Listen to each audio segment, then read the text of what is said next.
All right, this is it. This is the final chapter of the story of the government-owned Air India, before the Tata Group threw them a much-needed lifeline in 2022. If you want the full history, check out parts 1 to 3. But for now, we pick up our story in the year 2007. And just fair warning, if you like happy endings, you're in the wrong place. Air India, once a symbol of national pride and prestige, is on the brink of collapse. The company reported a massive loss in 2006, 448 crore, or about $112 million. Peter, what is a crore? Good question. A crore is a unit of measurement in the Indian numbering system. It's equal to 10 million. So when we say 448 crore, that means 448 times 10 times a million, which gets us to 4.48 billion rupees. Debt sat at around $2 billion following the recent purchase of 23 Boeing 777 aircraft, which started to arrive in 2007. This whole financial meltdown was the culmination of multiple decades of underinvestment and poor decision-making. Not only were its planes old, but Air India's routes were poorly planned, and most of them were operated at a loss. The competition had newer planes, better service, and lower prices. The entire scenario in the world has changed. Competition, even at home, was never there in the past. We have world-class competition beginning at our own doorstep within the country.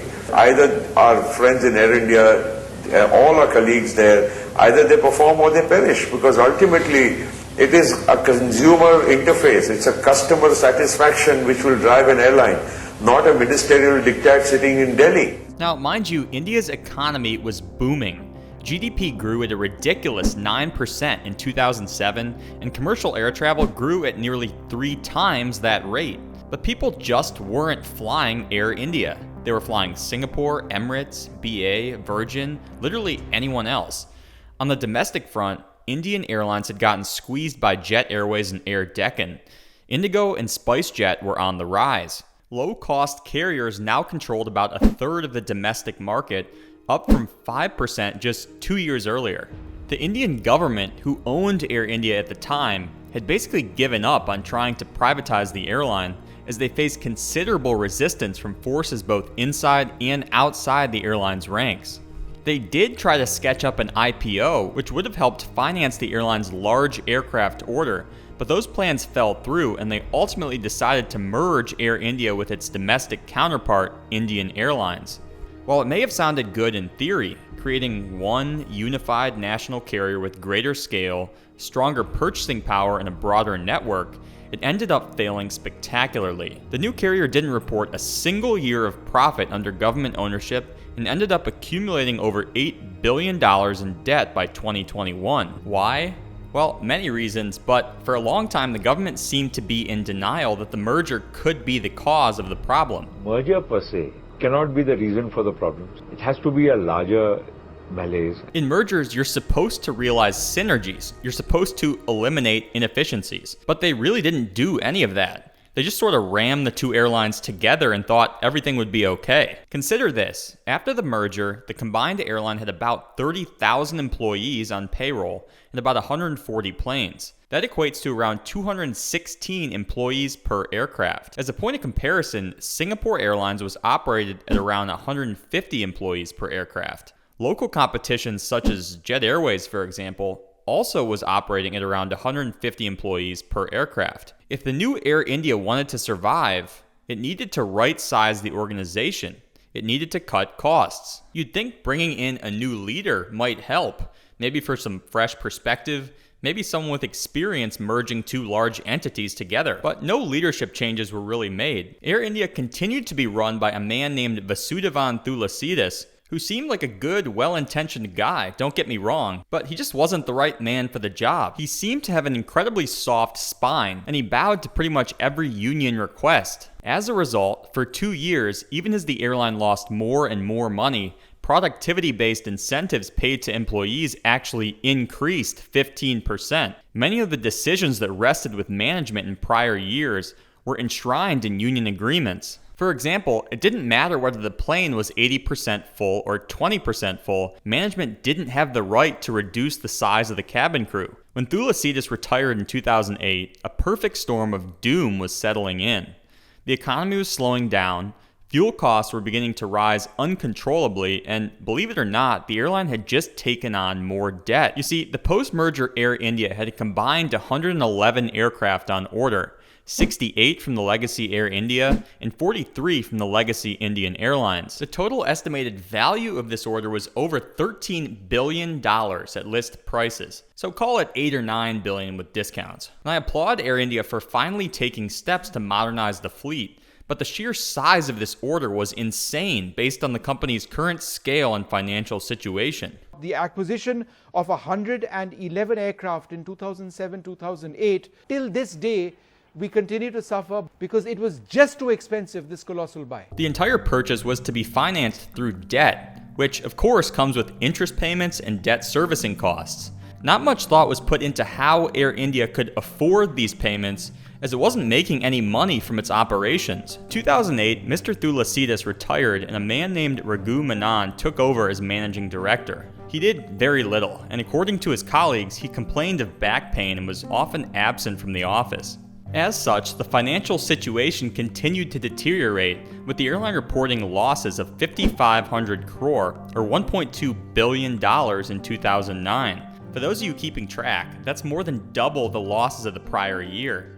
Debt sat at around 15,000 crore, or over $3 billion. Mr. Menon had to go. The government removed him and installed who they considered to be more of a heavy hitter, Mr. Arvind Jadhav. Mr. Jadhav observed that the company's debt was 100 times its equity. As a point of reference, anything over 3 times is considered high leverage in the airline industry, and typically anything over 5 or 6 is only achieved during times of major fleet renewal, restructuring, or financial distress.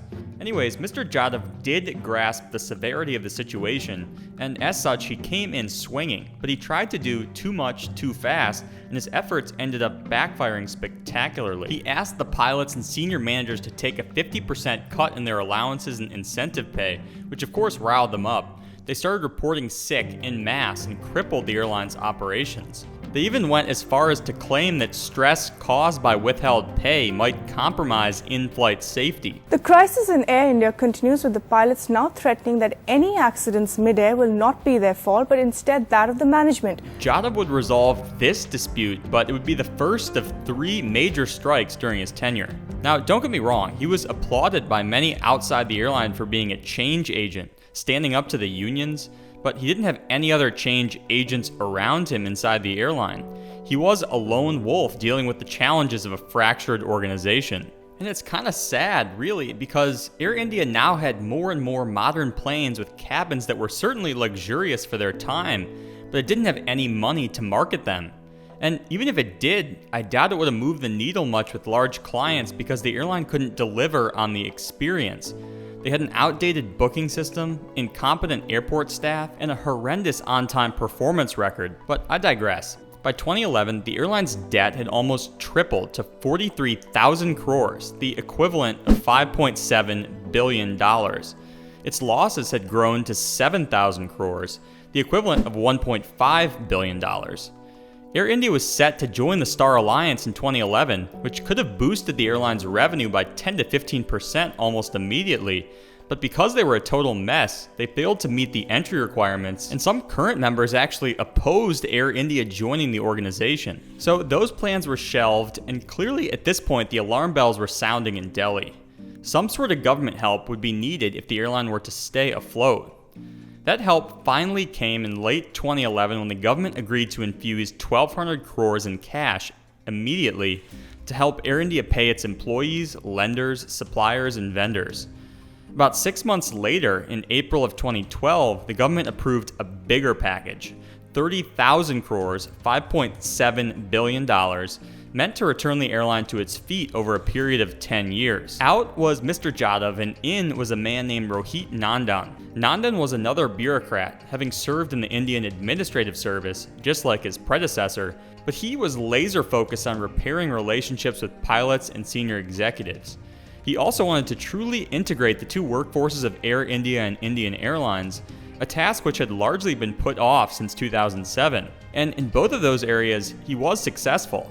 Now, mind you, he benefited from the bailout money, which meant he was actually able to pay his employees, and he also benefited from the new Dreamliners that started arriving in late 2012, but he also just kind of seemed like a better leader. When it came to the airline's operating losses, he went straight to the root of the problem and cut the majority of loss-making routes. He implemented systems to monitor route economics on a daily basis. He strictly monitored flight departures and arrivals, looking for areas to improve on-time performance. Come 2014, at the end of his first term as CMD, Mr. Nandan's initiatives had paid dividends. Air India had cut its operating losses in half, and its international operations actually broke even. The airline had gotten its act together enough to join the Star Alliance, which was a big boost. Joining Star unlocked way more value for Air India passengers, more destinations, better airport amenities, and reciprocal mileage earning and redemption, to name a few. But there still was a lot of work to do. Domestic competition was higher than ever, which drove fares into the ground.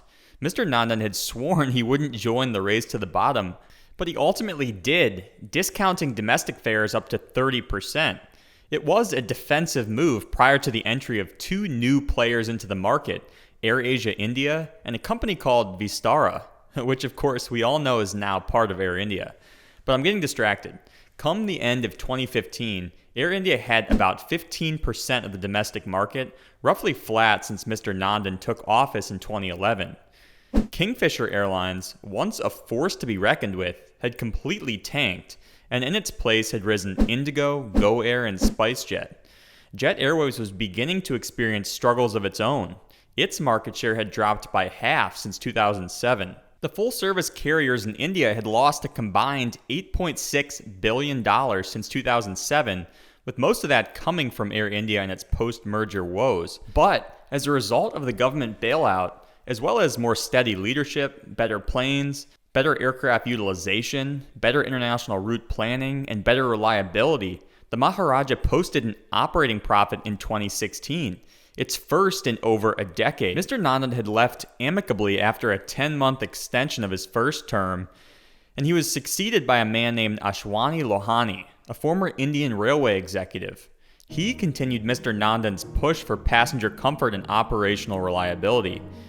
He was a man of the people, declining to travel in first class with his family, even though he was technically entitled to it as the head honcho, and he encouraged senior leaders to prioritize paying passengers over their families, politicians, and/or bureaucrats. He wanted to empower and energize his staff, and one of the ways he did so was kind of silly and kind of genius at the same time.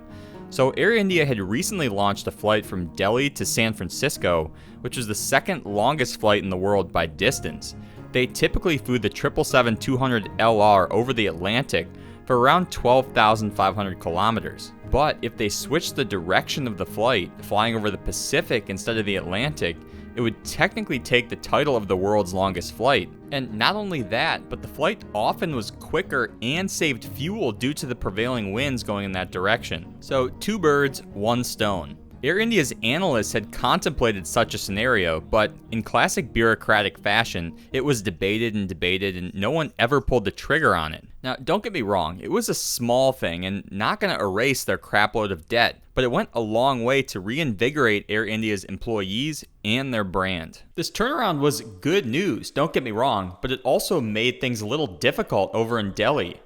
You see, since Mr. Modi was elected in 2014, his government wanted to reduce its footprint in business, being more of a facilitator rather than an operator.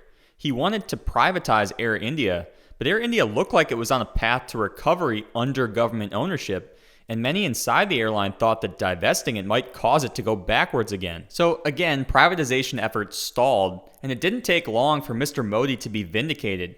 By 2019, the airline was again deep in the red, posting an operating loss of 4,600 crores. And so calls for privatization began again, but of course now no one wanted to buy it because not only did it seem like it was trending downward from an operational perspective, but it also had a massive debt load, one that would surely have to be transferred at least in part to the new owner. The carrier had spent 98% of its bailout money, so basically 30,000 crores down the drain with not much to show for it. Debt had risen to 58,000 crores, about $8.4 billion. In January of 2020, India's government decided they'd had enough. No more bailouts or equity infusions. Air India was either to be closed or privatized. The government, of course, wanted to find a buyer so Air India's 13,000 employees would keep their jobs. So they went into selling mode, hiring the firm Ernst & Young to write a 220-page investment memorandum outlining all the valuable assets of Air India. Slots at capacity-constrained airports like Heathrow, a relatively young fleet of 130 aircraft, well-trained pilots, billions in land, buildings, and art and collectibles. But perhaps most importantly, the government agreed to take on about 3/4 of Air India's existing debt, meaning the new owner would only assume about $2 billion of the carrier's $8+ billion in total debt. This arrangement was sufficient to attract 2 bids for Air India in 2021, one from the Tata Group and one from a consortium led by Ajay Singh, the founder of SpiceJet. Tata's bid was significantly higher, 2,900 crores higher to be exact, so they won the process and ultimately closed the deal in early 2022. It was a historic day, a homecoming of sorts, as Air India was returned to its original owner after 69 years of government ownership. Today, Air India officially becomes a part of Tata Group again after 7 decades. Of course, not all those years were as rot-inducing as the past couple decades, but still, the airline that Tata Group got in 2021 was a very different airline than the one JRD Tata left in 1979. But if anyone could restore the Maharaja's lost glory, it was the Tata Group. Mr. Chandra, the chairman of Tata Group, quickly got to work building up a new management team to execute Air India's turnaround. The new face of Air India was Campbell Wilson, the founding CEO of Scoot Airlines. Unlike Air India's past MDs, Mr. Wilson was not an Indian bureaucrat or internal appointee. He was a neutral, professional, non-political choice who could implement tough reforms with credibility. Mr. Wilson's focus would be on modernizing the airline, everything from its logo to its fleet to its website, while elevating service standards to better compete with its global peers. He would do so in a highly methodical and structured way over a period of 5 years. The transformation plan was called the Vihan AI. Why? Vihan is Sanskrit for dawn of a new era. Air India back in private hands was meant to be exactly that, a new day, a fresh start. Vihan was separated into 3 phases: taxi, takeoff, and climb. The list of goals and targets is very long. Too long to go through one by one, but here are the biggest themes in my mind. And while we go through them, let's take a listen to Air India's new brand track, aptly named India Takes Flight. First, consolidation. Tata already had ownership stakes in Vistara and AirAsia India, so the Air India acquisition was a natural opportunity to create one unified airline and brand. Air India and Vistara would be the full-service arm, while Air India Express and AirAsia India would be the low-cost operation. Second, modernization. The new brand was launched quickly, and so were the airline's first few A350s. But 95% of their fleet was still equipped with old seats. Their age made them vulnerable to malfunctions, especially in business and first class, which drove a negative perception of Air India regardless of how good the service was. So the simple goal here was to replace unserviceable seats and restore in-flight entertainment systems. In other words, just get the basics right. Walk before you can run. But set yourself up so you can run in the future. So in Air India's case, that meant placing an order for 470 aircraft worth $70 billion, the largest aircraft order ever placed, ever. Indigo one-upped them 1 year later, but that just reinforces the fact that India is one of the fastest growing aviation markets in the world, and Air India did not intend to sit on the sidelines. Unlike last time, Air India actually had a plan to pay for these aircraft, utilizing a mix of balance sheet cash, equity from its new owners, sale leasebacks, and debt. So it's now 2025, and we're about 3 years into this transformation plan. Have any of these initiatives actually led to tangible results for Air India? Well, yes and no. The Maharaja has grown its market share, both domestic and international, by around 3 percentage points. Customer satisfaction scores are up, mostly as a result of new aircraft deliveries, but also due to better service. The airline opened 5 new call centers, reducing phone wait times by 80%. They're now capable of processing refunds the same day, a huge improvement over the weeks or even months it took before. The financials are a bit of a different story. Air India narrowed its losses initially in fiscal year 2024, but then went the wrong direction again in fiscal year 25, recording a loss of 10,869 crores, or $1.2 billion. And before we sound the alarm bells, this is an airline that is still in transition. Air India is investing heavily now to enable future profitability. So we're seeing a lot of costs hitting their bottom line that haven't fully translated into higher revenue. New aircraft are arriving, leading to elevated depreciation and financing costs. The integration of Vistara and AirAsia India into the Air India brands has been quite expensive. But Tata has spared no expense in that regard, as they do not want an Air India Indian Airlines 2.0. Short-term operational challenges have also led to higher costs. Pakistani airspace closures have forced Air India to operate longer routes, increasing flight times and fuel burn. Some services from India to the US and Canada now have to stop in Europe to refuel, adding around 2 hours by itself to the total journey time. Delays in aircraft deliveries and pulling aircraft out of service for cabin retrofits have forced Air India to operate thinner schedules, leading to lost revenue opportunities. Then, of course, you have the cost of the interior refurbishments themselves, technology upgrades, aircraft leases, training expense, and more. A lot of this to accelerate growth, but also just to undo decades of mismanagement and hopefully set the Maharaja on a path to recovery. So that's sort of where we're at. It will probably be 3 to 5 years before we know if Tata's transformation has borne fruit. But in the meantime, let me know what you think about Air India's turnaround. Have you flown them recently? Have you noticed any changes? As always, thanks again for joining me today, and if you've watched the whole series, thank you for your incredible patience as we've taken nearly 1.5 hours to get through all the twists and turns of this 93-year-old company. And to be honest, I've needed every second of it. I hope you all have a great day, and I wish you the safest and happiest of travels wherever your journeys may take you. So long.